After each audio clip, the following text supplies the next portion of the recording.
তীব্র গরমের অস্থিরতার পর স্বস্তির খবর দিয়েছে আবহাওয়া অধিদপ্তর। ঢাকা ও আশপাশের এলাকায় বৃষ্টি কিংবা বজ্রসহ অস্থায়ী ঝড়ো হাওয়ার সম্ভাবনা তৈরি হয়েছে। এতে তাপমাত্রা কিছুটা কমে গরমের তীব্রতা হ্রাস পেতে পারে।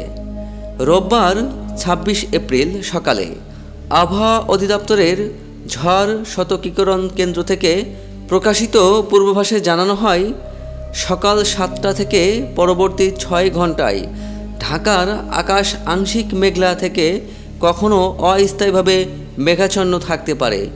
এ সময় কোথাও কোথাও বৃষ্টি অথবা দমকা হাওয়া সহ বজ্রবৃষ্টির সম্ভাবনা রয়েছে। পূর্বাভাসে বলা হয়, দক্ষিণ বা দক্ষিণ পশ্চিম থেকে ঘন্টায় ১০ থেকে ১৫ কিলোমিটার বেগে বাতাস প্রবাহিত হতে পারে।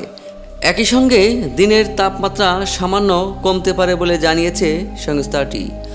আবহাওয়া অধিদপ্তরের তথ্য অনুযায়ী রোববার সকাল ৬টায় ঢাকার তাপমাত্রা ছিল ২৬.২ ডিগ্রি সেলসিয়াস এবং আপেক্ষিক আর্দ্রতা ছিল ৭১%।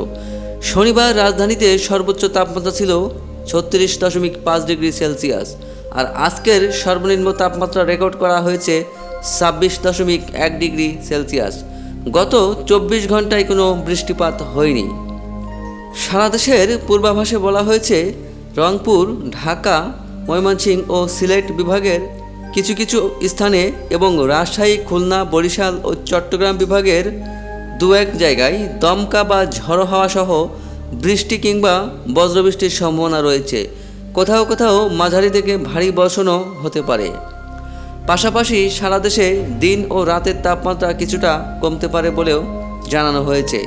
এদিকে ঢাকা, মাদারীপুর, রাজশাহী, পাবনা, পটুয়াখালী, রাঙামাটি, চাঁদপুর, লক্ষ্মীপুর, বান্দরবন ও ফেনীসহ খুলনা বিভাগের ওপর দিয়ে বয়ে যাওয়া মৃদু তাপপ্রবাহ কিছু এলাকায় প্রশমিত হতে পারে বলেও জানিয়েছে আবহাওয়া অধিদপ্তর।